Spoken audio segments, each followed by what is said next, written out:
Unit 5, Lesson 1, Part 1, Slope as a Rate of Change. So in the previous lessons, we've been practicing how to calculate slope. So another way to express slope is called rate of change. So slope as a rate of change means the change in one quantity relative to the change in another. So another way of saying that is, how does x change and y change?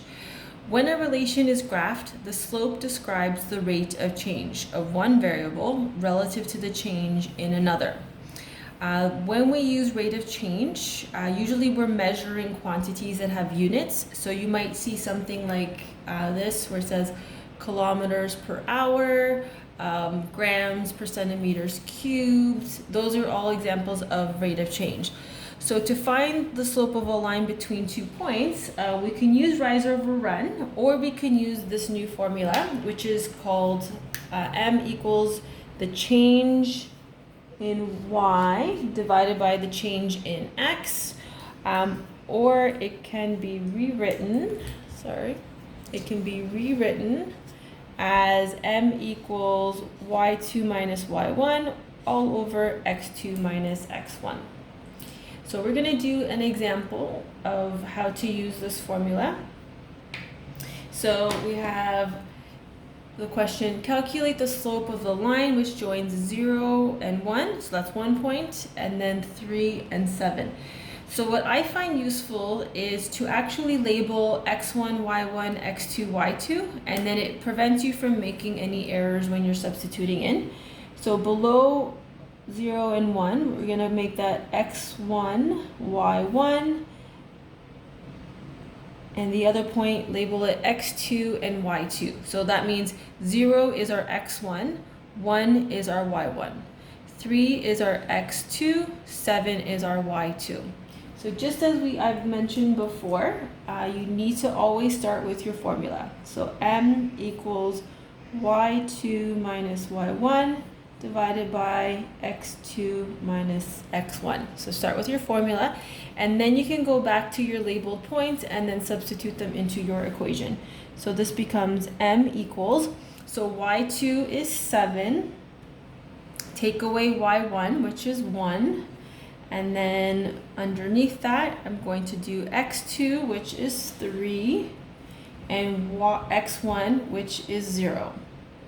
So I've got my numbers on the top and I've got the numbers on the bottom. So now I just have to simplify. So 7 take away 1 is 6. 3 take away 0 is 3. So when you further simplify that, it turns into m equals 2.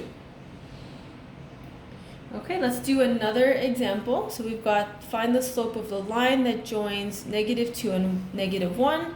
And 2 and -4. So again, I'm going to start by labeling. So x1, y1, x2, y2. And again, this is just to help me when I'm substituting the numbers in, because if you put any of the numbers in the wrong spot, it's going to affect your slope. Okay, so let's start with our formula. So m is equal to y2 minus y1 divided by x2 minus x1. M equals, and you'll notice that when I'm doing all of my work here, my equal signs are always lined up. I have something on the left side and then something on the right side, so just make sure that you are following this kind of format.